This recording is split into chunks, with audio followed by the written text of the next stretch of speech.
இத்தனை பெரிய கூட்டத்தை பார்க்கிற பொழுது அத்தனை பெரிய மகிழ்ச்சி எங்களுக்கு. ஏற்காடு மலை போல உயர்ந்த கூட்டம், ஏழைகளின் கண்ணீரை துடைக்கின்ற கூட்டம், மேட்டூர் அணை போல நிறைந்துள்ள கூட்டம், மாங்கனி மாநகரின் பாசக்கார கூட்டம், தமிழக வெற்றி கழகத்தின் தன்மான கூட்டம், தமிழகத்தின் வருங்கால முதல்வர் தளபதியின் கூட்டம். இந்த அரங்கின் இரண்டு பக்கமும் 4 மருத்துவ முகாம் ஏற்பாடு செய்யப்பட்டிருக்கு. திரும்பிய திசையெல்லாம் தண்ணீர் வசதி இருக்கு. இன்றைய தினம் புனிதமான வெள்ளிக்கிழமையில் இந்த நிகழ்ச்சி ஏற்பாடா இருக்கிறதால தமிழக அரசியல் வரலாற்றில் கூட்டம் நடக்கும் அந்த இடத்திலேயே அன்பிற்கினிய கண்ணியமிக்க இஸ்லாமிய சொந்தங்கள் தொழுகை செய்வதற்காக ஆங்கூர் அரங்கமும் ஏற்பாடு செய்யப்பட்டிருக்கிறது. தமிழக வெற்றி கழகத்தின் சார்பில் உங்கள் அத்துணை பேரையும் வரவேற்பு செய்வதற்காக சேலத்தின் கழக மாவட்ட செயலாளர், சேலத்து இளம் சிங்கம் அண்ணன் தமிழன் பார்த்திபன் அவர்களை வருக வருகிற வரவேற்கிறேன்.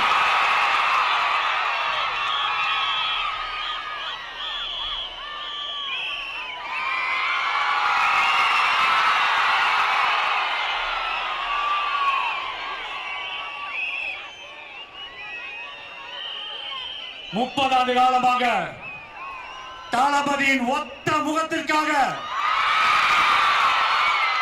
தன் ரத்தத்தையும் வேர்வையையும் உழைப்பையும் சிந்தி இந்த தமிழக வெற்றி கழகம் உருவாக காரணமாக இருந்த மக்கள் இயக்க நிர்வாகிகளே, உங்களை வணங்குகிறேன்.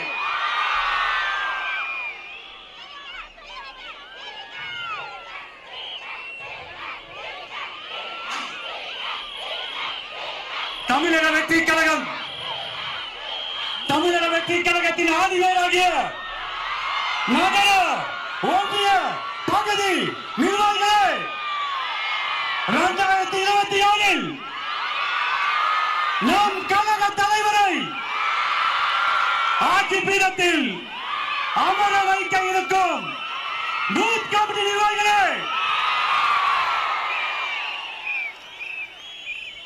இவர்களின் விடுதலை தமிழ்நாட்டின் ஒரே நம்பிக்கை நம் கழக தலைவர்களே,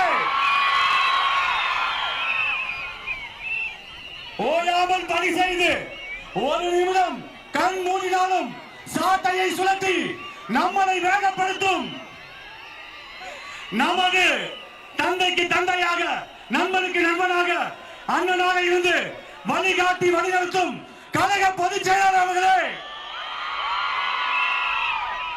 மாநில நிர்வாகிகளே,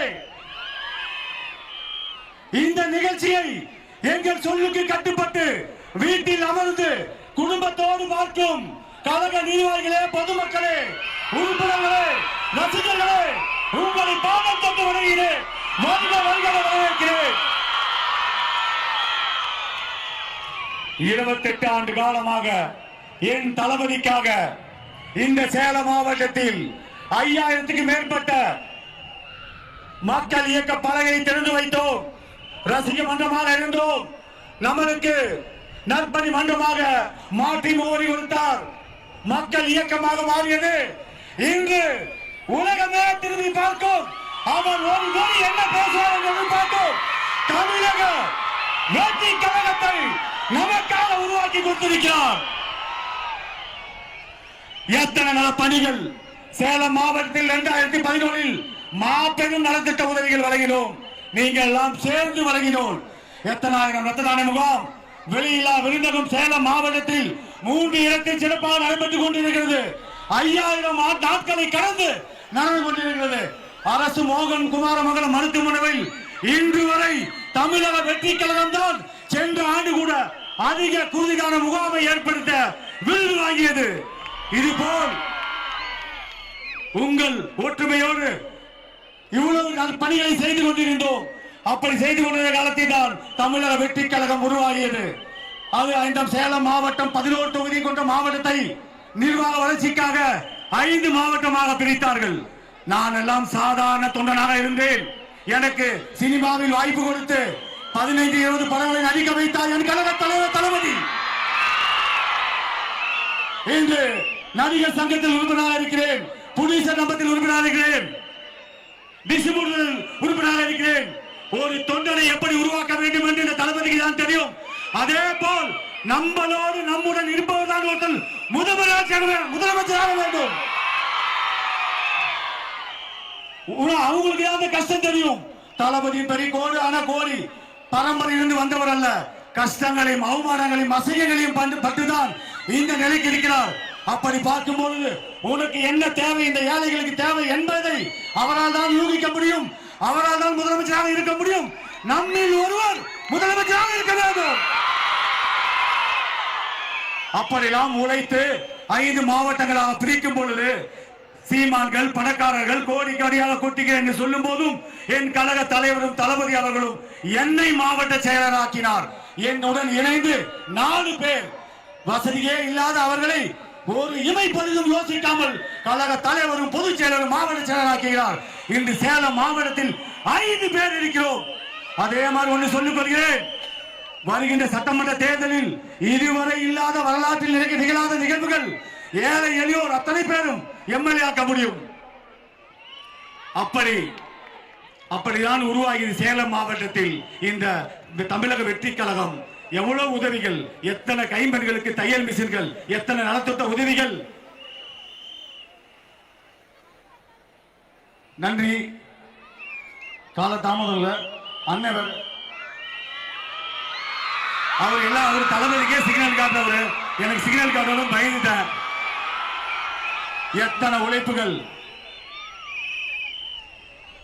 உங்க எல்லாத்துக்குமே தெரியும். ஒவ்வொரு இடத்துலயும் ஒரு மன்றத்தை திறக்கும் போது எத்தனை பிரச்சனைகள் அந்த காலத்துல.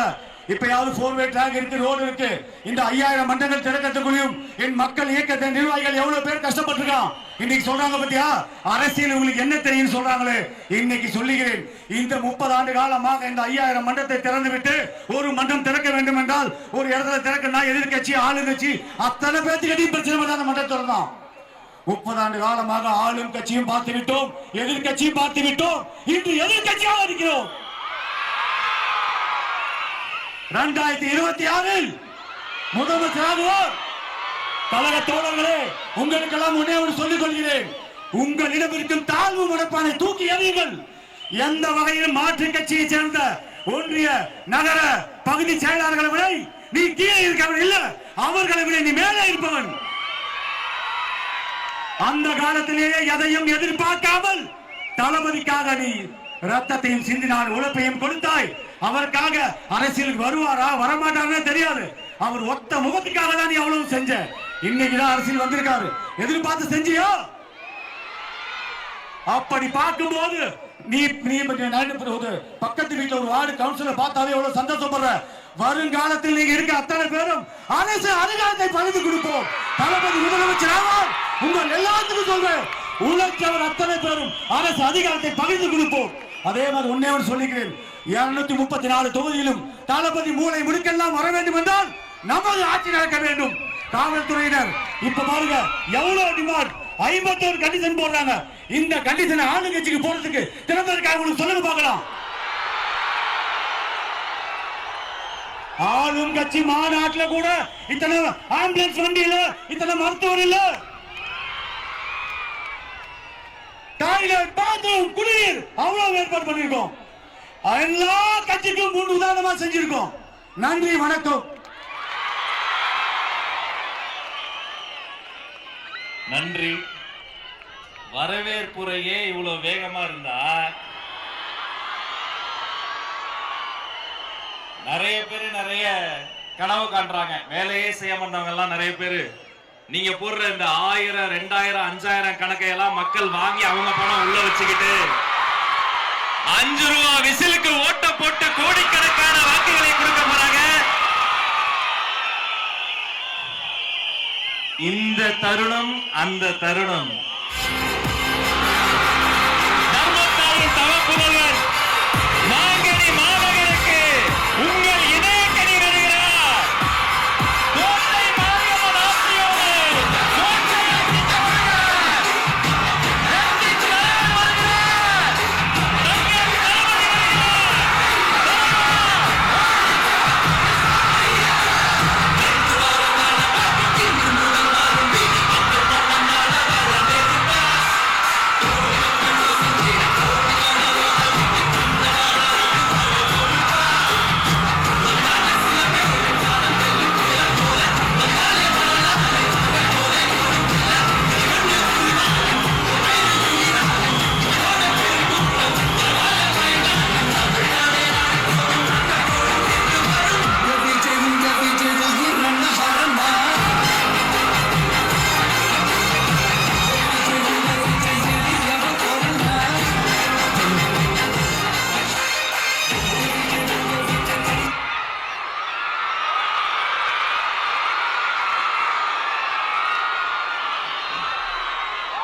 கரேஜ் தான் எல்லாத்துக்குமே ஒரு பேஸ்.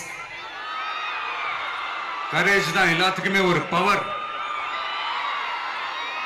அப்படிப்பட்ட அந்த பவர் எதிலிருந்து ஆரம்பிக்கிறது தெரியுமா? நம்மள அண்டர் எஸ்டிமேட் பண்ற நேரத்துல, நம்மள ஒரு ஏளனமா பார்க்கிற நேரத்துல, நம்ம யாருன்னு ப்ரூவ் பண்ணி காட்டணும்னு ஒண்ணு தோணும். நம்ம யாருன்னு காட்டணும்னு ஒரு உத்வேகம் ஒண்ணு வரும். அப்படி ப்ரூவ் பண்ற அந்த பாயிண்ட் எதுல இருந்து ஸ்டார்ட் ஆகுது தெரியுமா? எந்த விஷயத்துல நம்மள கிண்டலும் கேலியுமா பேசுறாங்களோ அதே விஷயத்தை வச்சு நம்ம அது ஒரு பாசிட்டிவா மாத்துறதுன்னு ஒண்ணு இருக்குல்ல, அதே விஷயத்தை வச்சு நம்ம அது ஒரு ஃபயரா மாத்துறதுன்னு ஒன்று இருக்குல்ல, அங்கிருந்து தான் அந்த பவரே ஸ்டார்ட் ஆகும். அப்படிப்பட்ட அந்த உண்மையான அந்த பவரை சொல்ற அந்த பாயிண்ட்ல இருந்து ஆரம்பிக்கலாமா? ஏ விஜய், வீட்டை விட்டு வெளியே வா. ஏ விஜய், பணியூர் விட்டு வெளியே வா அப்படின்னு சொல்றவங்களுக்கு என் வீடு எதுன்னு தெரியுமா? முதல்ல என் வீடு எங்க இருக்குனாவது தெரியுமா? என சீண்டி பார்க்கறதா நினைச்சு கிண்டலும் கேலியுமா பேசுறவங்களுக்கு நான் சொல்றேன், இந்த தமிழ்நாடு தமிழ்நாடுன்னு சொல்றாங்களே, அது மத்தவங்களுக்கு வேணா ஸ்டேட்டா இருக்கலாம். ஆனா என்ன பொறுத்த வரைக்கும் என் தாய் நாடான தமிழ்நாடு தான் என் வீடு.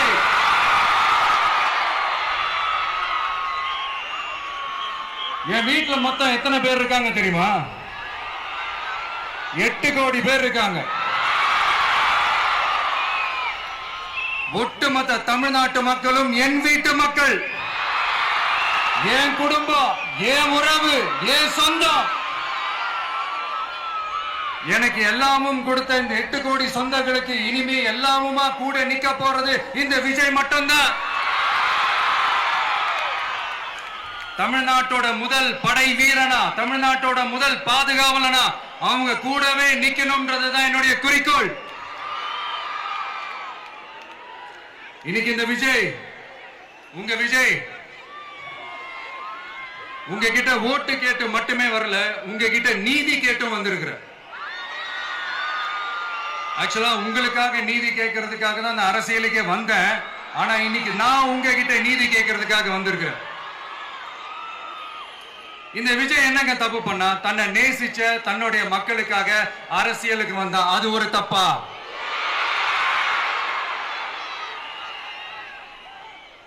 எல்லாத்தையும் ஒதுக்கி தள்ளிட்டு மக்களுக்காக மட்டுமே வந்த அது ஒரு தப்பா? இந்த மத்த கட்சிகளுக்கெல்லாம் மாநாடு நடத்துறதுக்கோ பொதுக்கூட்டம் நடத்துறதுக்கோ இல்ல ஹால் ஃபங்க்ஷன்ஸ் நடத்துறதுக்கோ பர்மிஷன் கொடுப்பாங்க, இடம் கொடுப்பாங்க. ஆனா நமக்கு மட்டும் இடம் கொடுக்க மாட்டாங்க, கொடுக்கவும் விட மாட்டாங்க. இது என்னங்க நியாயம்? நான் போய் மக்களை சந்திக்கிறதுக்கோ இல்ல மக்கள் வந்து என்ன சந்திக்கிறதுக்கோ ஒரு உரிய இடமோ இல்ல உரிய பாதுகாப்போ மத்த கட்சிகளுக்கு எல்லாம் கொடுப்பாங்க. ஆனா எனக்கு கொடுக்க மாட்டாங்க, கொடுக்கவும் விட மாட்டாங்க. இது என்னங்க நியாயம்? இந்த SOPs சொல்லுவாங்க, அதனுடைய ஃபுல் ஃபார்ம் வந்து ஸ்டாண்டர்ட் ஆபரேட்டிங் ப்ரொசீஜர். ஆனா எனக்கு மட்டும் அது ஸ்டாலின் சார் ஆபரேட்டிங் ப்ரொசீஜர். இது என்னங்க நியாயம்? இந்த விஜய் உண்மையானவன்றது உங்க எல்லாருக்குமே தெரியும். நமக்கு எதிராக சதி செய்யறது யாரு, நமக்கு எதிராக சூழ்ச்சி செய்யறது யாரு, நமக்கு எதிராக பழி போடுறது யாரு, யாரெல்லாம் ஒன்னா சேர்ந்து இதெல்லாம் செய்யறாங்கன்றது உங்க எல்லாருக்குமே நல்லா தெரியும். அதனால என்னோட சொந்தங்களாகிய உங்ககிட்ட வந்து நான் நீதி கேட்காம வேற யாருக்கிட்ட தான் போய் கேட்பேன்?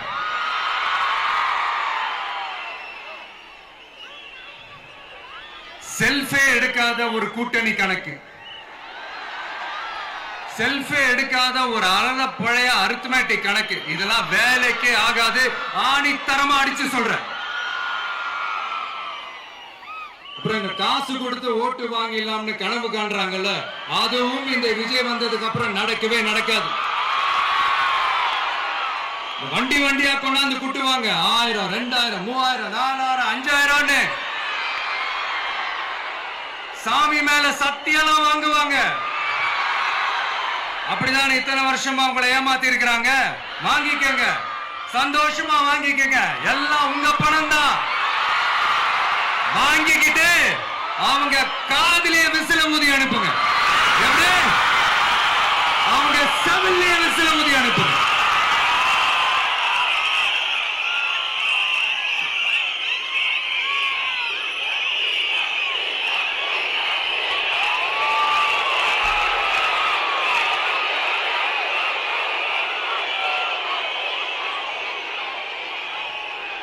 அடுத்து நம்மளுடைய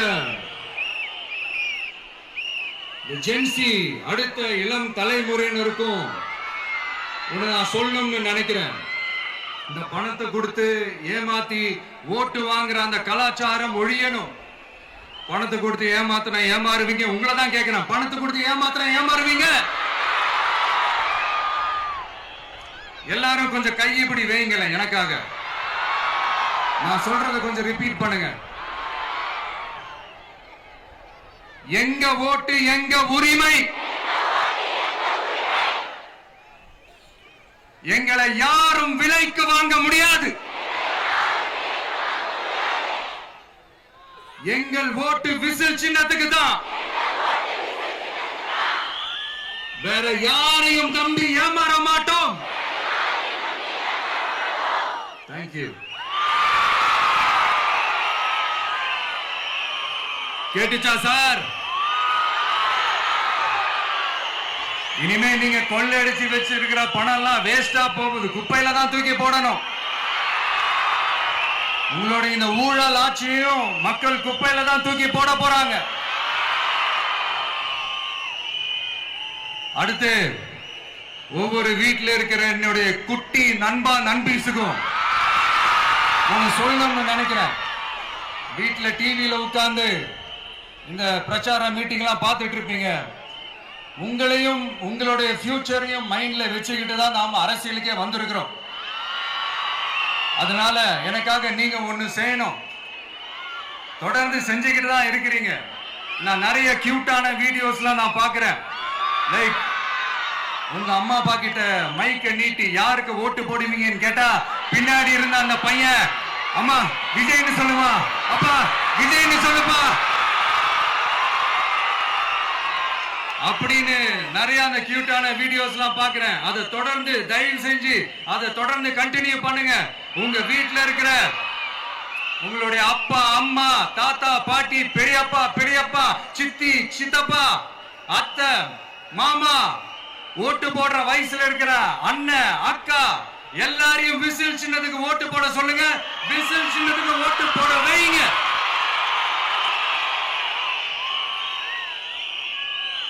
இந்த தேர்தல் நெருங்கிற இந்த நேரத்தில் பொலிட்டிக்கலா ஸ்பீக்கிங் டு த பாயிண்ட் ஒரே ஒரு விஷயம் நான் சொல்லணும். நாங்க அரசியலுக்கு வந்தது எந்த கட்சியும் ஒழிக்கிறதுக்கோ அழிக்கிறதுக்காகலாம் நாம அரசியலுக்கு வரல. யார் மேலேயும் தனிப்பட்ட ஒரு வன்மமோ இல்ல தனிப்பட்ட கோபமோ அப்படிலாம் யார் மேலேயும் கிடையாது. இந்த மத்தவங்க மாதிரி இந்த வெறுப்பு அரசியல் பண்றதுக்காகலாம் நாம அரசியலுக்கு வரல.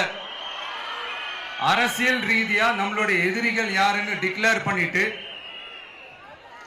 தேர்தலில் நின்று ஜெயிச்சு மக்களுக்காக எங்களுடைய நன்றி கடனை செலுத்துறதுக்காக தான் நாம அரசியலுக்கே வந்திருக்கோம். Just want to make this clear. அவங்களை கேள்வி கேட்கறதுக்கு முன்னாடி அவங்களுடைய இயலாமையை மறைக்கிறதுக்காக இந்த ஏ டீம் பி டீம் இதெல்லாம் கூட சேர்த்துக்கிட்டு ஒரே விஷயத்த சொல்லி அழுகுறாங்கல்ல. என்னன்னு சொல்லி அழுகுறாங்க? அனுபவம் இல்லாதவங்களால எப்படி ஆட்சி அதிகாரத்தை செய்ய முடியும் அப்படின்னு ஒரே விஷயத்த சொல்லி அழுகுறாங்கல்ல. அந்த அழுகைக்கு நாம ஒரு பதிலடி கொடுக்கணும்ல. மக்களே, நான் உங்களையே கேட்கிறேன், தெரியாம தான் கேட்கிறேன். இந்த அனுபவம் அனுபவம் அனுபவம்னு சொல்றாங்களே, அதிகாரத்தை வச்சு மக்கள் பணத்தை கொள்ளையடிச்சதை தாண்டி வேற ஏதாவது கொம்பு முளைச்ச பெரிய அனுபவம் இவங்களுக்கு இருக்குதா?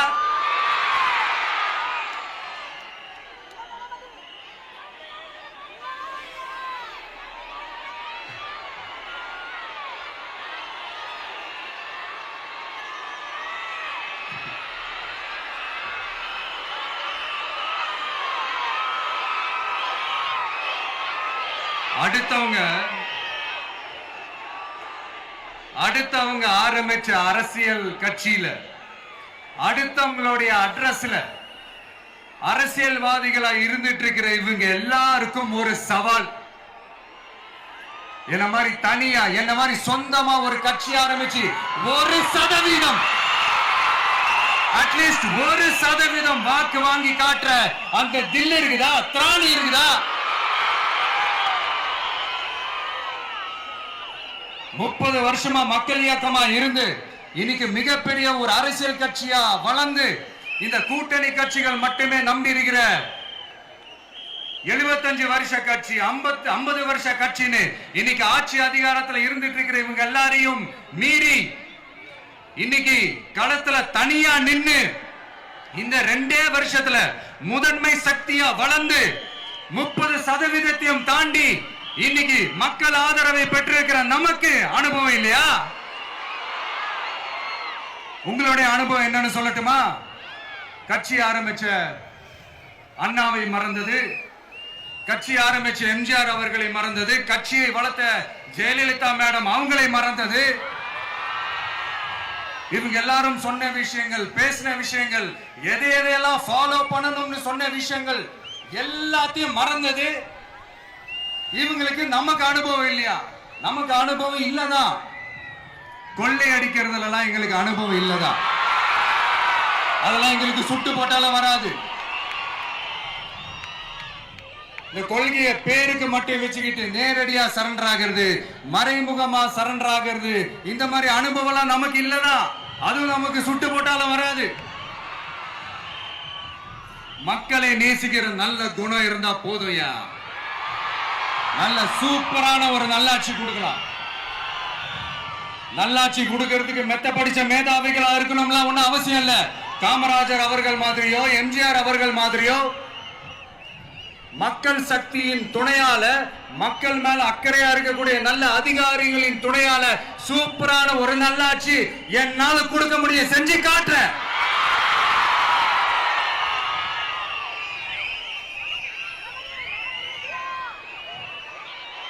நாலரை வருஷம் ஆச்சு, 4.25 வருஷத்துக்கு மேல ஆகுது.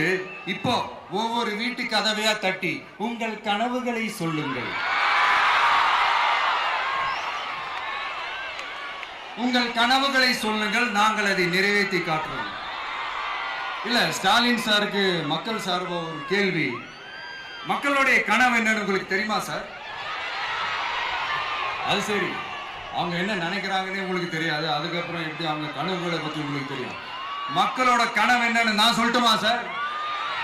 2019, 2021, 2024 இந்த 3 தேர்தலையும் மக்கள் உங்களுக்கு வாக்களிச்சதுக்கு காரணம் நீங்க மக்களுக்கு ஏதாவது நல்லது செய்வீங்கன்னு நம்பிதான். ஆனா நீங்க மக்களுக்கு கொடுத்த பரிசு மக்களுக்கு பாதுகாப்பே இல்லாத மக்கள் விரோத ஆட்சி.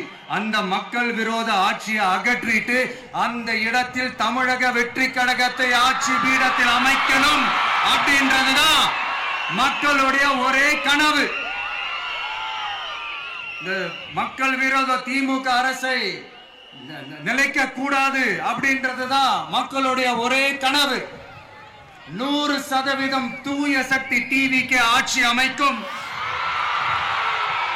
அதுல உங்களுடைய கனவுகள், உங்களுடைய ட்ரீம்ஸ் எல்லாமே ஃபுல்ஃபில் ஆகும், நிஜமாகும்.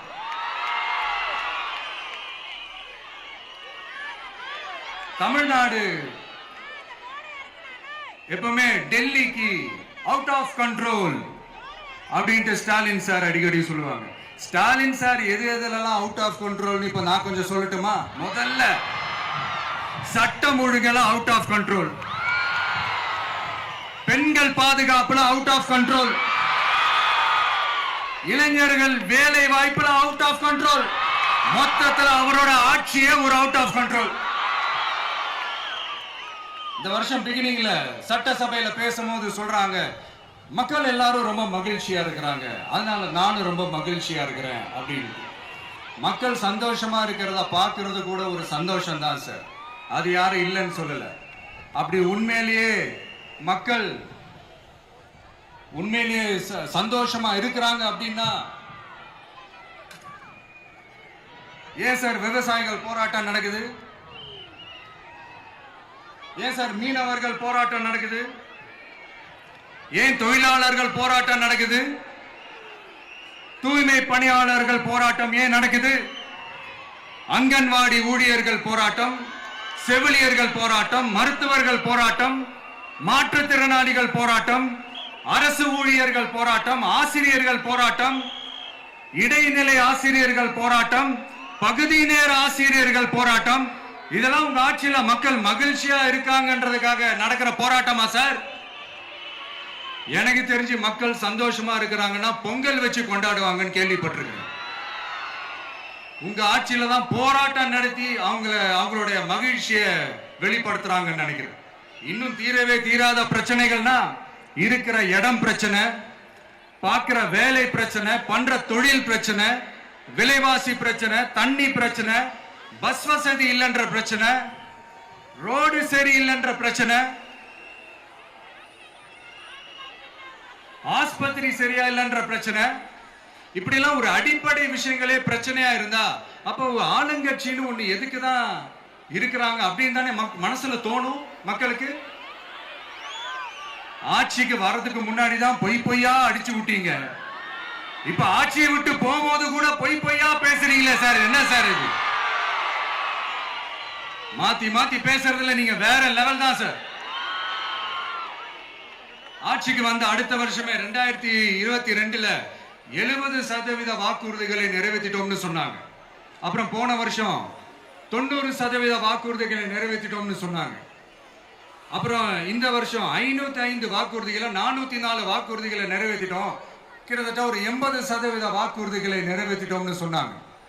முதல்ல 70, அப்புறம் 90, அப்புறம் 80. இன்னும் தேர்தல் நெருங்க அது 60, 50, 40, 30, 20ல போய் நிக்கும்னு நினைக்கிறேன். அதையும் அவரே அறிவிப்பாரா என்னமோ எனக்கு தெரியல. முதல்வர் ஸ்டைல்லையே சொல்லணும்னா, பொய்யிலேயே பிறந்து பொய்யிலேயே வளர்ந்த புலவர் பெருமானே, கொஞ்சம் அத திருத்தி சொல்றேன், புலுகர் பெருமானே. அது இன்னும் பொருத்தமா இருக்கு. அவருடைய அண்ட புழுகு, ஆகாச புழுகு என்ன தெரியுமா? பெண்களுக்கு பாதுகாப்பு தமிழ்நாட்டில் எங்க போனாலும் கொட்டி கிடக்குதான். அப்படி அது உண்மைனா அண்ணா யூனிவர்சிட்டி அந்த பொண்ணுக்கு ஏன் சார் அப்படி ஒரு கொடுமை நடந்துச்சு? கோவை கல்லூரி பெண்ணுக்கு ஏன் சார் அப்படி ஒரு கொடுமை நடந்துச்சு? பெண் குழந்தைகள் பாதிக்கப்படுறதா கிட்டத்தட்ட 1000க்கும் மேலான போக்சோ கேசுகள் ஏன் சார் பதிவானுச்சு? போதைப் பொருள் கலாச்சாரம் கண்ட்ரோலே இல்லாம அது பாட்டுக்கு தாறுமாற எங்கேயோ போய்கிட்டு இருக்கு. வயலன்ஸ் எல்லாம் தலைவிரிச்சு ஆடுது. அதுக்கு ஒரு ரீசெண்ட் எக்ஸாம்பிள், அந்த ரயில்வே ஸ்டேஷன்ல அந்த சிறுவர்கள் எல்லாரும் சேர்ந்து செஞ்ச அந்த சம்பவம். சட்டம் ஒழுங்கு சரியா இருந்தா ஏன் சார் இப்படி எல்லாம் நடக்குது? சட்டம் ஒழுங்கு சரியா இருக்கணும்னா முதல்ல தமிழ்நாட்டுக்கு ஒரு டிஜிபி வேணும் சார். எங்க சார் போனார் அவரு? எங்க அவரு? சும்மா இந்த ஆக்டிங் ஆபீசரை வச்சுக்கிட்டு அரசாங்கத்தை நடத்துனீங்கன்னா இப்படிதான் சட்டம் ஒழுங்கு சந்தி சிரிக்கும். முதல்ல தமிழ்நாட்டுக்கு ஒரு டிஜிபியை போடுங்க சார். அதுக்கப்புறமாச்சும் சட்டம் ஒழுங்கு சரியாகுதான்னு பார்ப்போம். சரிப்பா, கேள்வியா கேட்கிறிய, நீ வந்தா என்ன செய்வ அதானே கேட்கறீங்க. கரெக்ட், கேட்கணும். மக்களோட அடிப்படை தேவைகளை தீர்க்கிறது தான் நம்மளுடைய ஃபர்ஸ்ட் வேலையே. அதை தீர்க்கிறதுக்கான அந்த தேடி போறது, அதோட சொல்யூஷனை தேடி போறது தான் நம்மளுடைய ஃபர்ஸ்ட் அஜெண்டாவே. கொஞ்சம் வெயிட் பண்ணுங்க, தேர்தல் அறிக்கை ரெடி ஆயிட்டு இருக்கு. தெளிவான ஒரு தேர்தல் அறிக்கையாவது வரும். என்ன நம்புற உங்களை நான் டிசப்பாயிண்ட் பண்ணவே மாட்டேன்.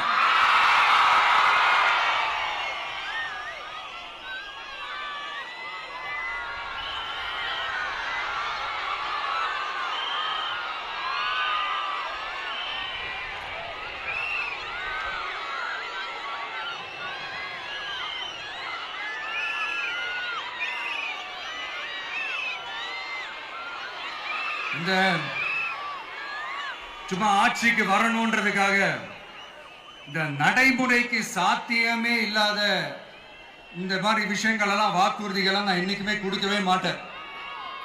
அதே மாதிரி ஆட்சிக்கு வந்ததுக்கு அப்புறம் கூட அவங்க அது தரல, இவங்க இது தரல அப்படின்லாம் பம்மிக்கிட்டு இல்லாம உங்களுக்காக எந்த எக்ஸ்ட்ரீமுக்கும் போய் நான் போராடவும் தயாரா இருக்கிறேன். அதனால நான் மறுபடியும் இதை நான் ரிப்பீட் பண்றேன். இவ்வளவு நாள் இதை நான் மட்டும் தான் சொல்லிக்கிட்டு இருந்தேன். இப்ப களமே சொல்லுது, ரெண்டே 2 பேருக்கு நடுவுல தான் போட்டியே.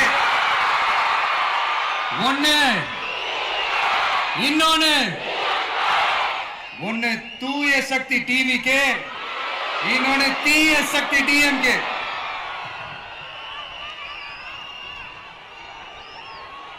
இப்ப நம்ம இந்த எலெக்ஷன் விஷயத்துக்கு வருவோம். விஜய் என்னப்பா இவரை மட்டும் தான் எதிர்க்கிறாரு, இவங்களை எதிர்க்க மாட்டேன்றாரு, அவங்கள பத்தி எதுவுமே சொல்ல மாட்டேங்கிறாரு. இல்ல நான் கேட்கிறேன், இது யாருக்கான எலெக்ஷன்? தமிழ்நாடு சட்டசபைக்கான ஒரு தேர்தல். இப்ப இங்க யார் ஆட்சியில் இருக்கிறா? யாரு பொய்யா வாக்குறுதிகளை கொடுத்து மக்களை ஏமாத்துறது? யாரு மக்கள் விரோத ஆட்சியை நடத்துறது? அப்ப இங்க யாரை அகற்றணும்? இந்த மக்கள் விரோத திமுக அரசை அகற்றணும்னா நம்ம யாரை எதிர்க்கணும்? எதுக்கு தேவையில்லாம பல முறை மக்கள் ஆல்ரெடி டிலீட் பண்ணவங்களை எதுக்கு நம்மளுடைய கான்சென்ட்ரேஷன், நம்மளுடைய டார்கெட் திமுகன்றப்போ டார்க்னஸ் குள்ள எதுக்கு கல்லெறியணும்? இங்க மக்களை விரும்புற விஜய் வேணுமா, இல்ல மக்கள் விரோத ஆட்சி நடத்துற ஸ்டாலின் சார் வேணுமா? அவ்வளவுதான் இந்த தேர்தலே. இதுக்கு நடுவுல வேற யாருமே கிடையாது. புரியுதுங்களா உங்களுக்கு? என் நெஞ்சில் குடியிருக்கும் சேலம் மக்களே,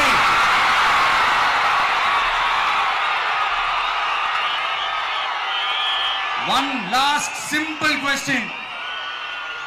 விஜய நம்புறீங்களா, ஸ்டாலின் சார நம்புறீங்களா? அவ்வளவுதான், முடிஞ்சு போச்சு. கதம் கதம். போர் முழக்கம் உங்களை ஒரு நிமிஷம் கூட தூங்க விடாது. இந்த போன லாஸ்ட் வீக் இந்த டிஎன்பிஎஸ்சி இந்த எக்ஸாம்ஸ், இந்த குரூப் 2 எக்ஸாம்ஸ் அதை அனௌன்ஸ் பண்ணிட்டு உடனே அதை கேன்சல் பண்ணிட்டாங்க. இது உலகத்துக்கு எல்லாருக்கும் தெரியும். கேன்சல் பண்ணிட்டு ரொம்ப சிம்பிளா டெக்னாலஜி ஏதோ சம் ஃபால்ட், டெக்னிக்கல் ஃபால்ட் அப்படின்னு சொல்லி அதை கடந்து போயிட்டாங்க. இத்தனை வருஷமா ராத்திரி பகலமா கஷ்டப்பட்டு படிச்சு எப்படியாவது நமக்கு அந்த வேலை கிடைக்காதான்னு அந்த எக்ஸாம்ஸை ஃபேஸ் பண்ண வந்த நம்மளுடைய தம்பி தங்கைகள் எவ்வளவு ஒரு மன உளைச்சலுக்கு ஆளாயிருப்பாங்க.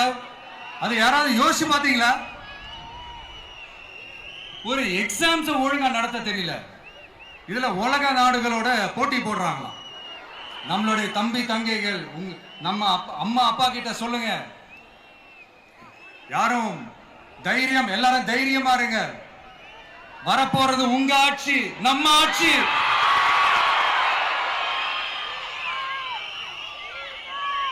அதனால இந்த மாதிரிலாம் எதுவும் நடக்காம சமூக நீதிக்கான ஒரு நல்ல ஆட்சியை அமைப்போம். இளைஞர்களின் வேலை வாய்ப்புகளை மனசுல வச்சுக்கிட்டு டிரான்ஸ்பரண்டா அதுக்கான ஒரு தீர்வை காணுவோம். நான் விக்கிரவாண்டி மாநாட்டில் பேசும்போது ஒரு பொலிட்டிக்கல் பாம் ஒன்னு சொன்ன ஞாபகம் இருக்கா? ஆட்சியிலையும் பங்கு, அதிகாரத்திலையும் பங்குன்னு ஒன்னு சொன்னேன். இப்போ அந்த பொலிட்டிக்கல் பாம் எல்லா கூட்டணியிலையும் வெடிச்சுக்கிட்டு இருக்கு, தாறுமாற வெடிச்சுக்கிட்டு இருக்கு. ஸ்டாலின் சார்லாம் பதறாரு. ஆட்சி அதிகாரத்துல பங்கெல்லாம் தமிழ்நாட்டில் ஒத்து வராது அப்படின்னு சொல்றாரு. அவங்கள பொறுத்த வரைக்கும் ஜெயிக்கிறதுக்காக மட்டும்தான் கூட்டணி, மற்ற எல்லாத்துக்குமே அவங்க தனி அணி, அவங்க மட்டுமே ஒரே அணி. வெல்வோம் ஒன்றாக, ஆனா வரும் வெல்த் எல்லாம் பார்ப்போம் தனியாக. அந்த வெல்வோம் ஒன்றாக என்றது இதுதான் அந்த சீக்கிரட்டே. புரிய வேண்டியவங்களுக்கு நல்லா புரியும் நினைக்கிறேன். உங்களோட நான் இருக்கேன், நம்மளோட நம்ம மக்கள் இருக்காங்க. இதுக்கு மேல என்ன வேணும்? கான்பிடென்டா இருங்க, நல்லதே நடக்கும், வெற்றி நிச்சயம். மீண்டும் சந்திக்கும் வரை நன்றி, வணக்கம்.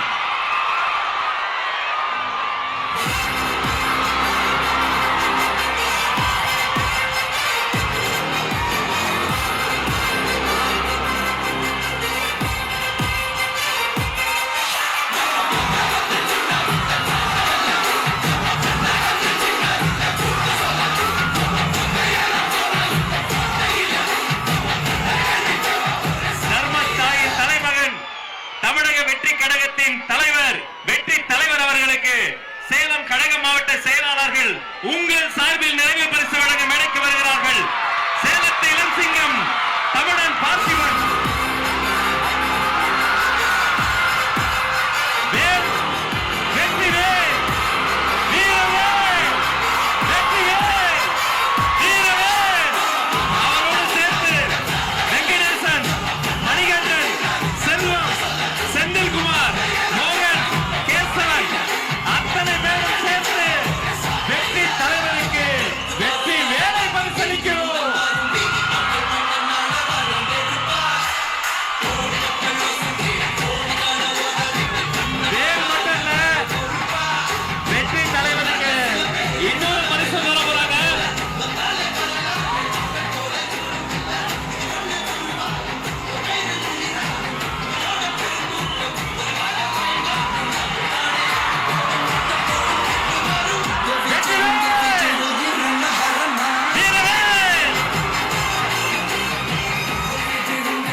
தமிழ்நாட்டு மக்களையும் என் கழக தலைவரையும் காப்பாற்றுவதற்காக இந்த வீரமே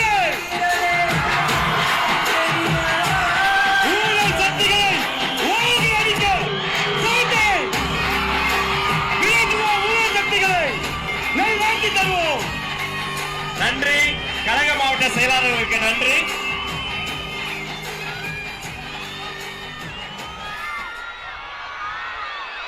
மாவட்ட செயலாளர்களுக்கு நன்றி. தமிழக வெற்றி கழகத்தின் கொள்கை பொதுச் செயலாளர் டாக்டர் KG அருண்ராஜ் IRS அவர்கள் மாங்கனி மாநகரில் வெற்றி செங்கோலை பரிசாக தருகிறார்.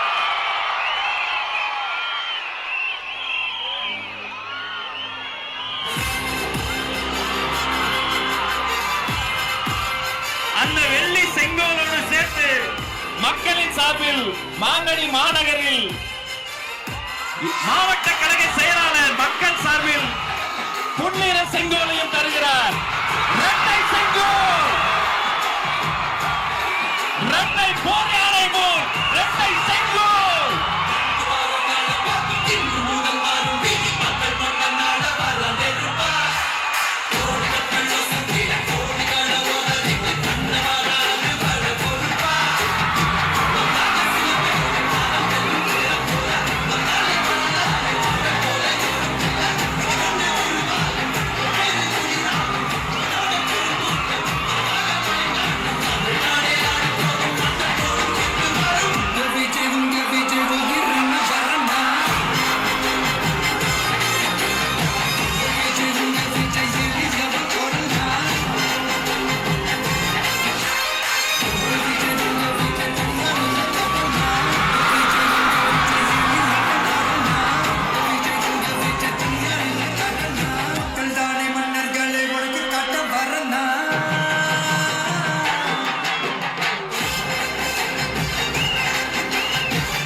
தோழர்களுக்காக அவர்கள் தொழுகை செய்வதற்கான அரங்கமும் ஏற்பாடு செய்யப்பட்டிருக்கிறது. இத்தனை நேரம் பொறுமை காத்து எங்களோடு இணைந்திருந்த அத்தனை சொந்தங்களுக்கும் நன்றி. நன்றி. வெற்றி. வணக்கம்.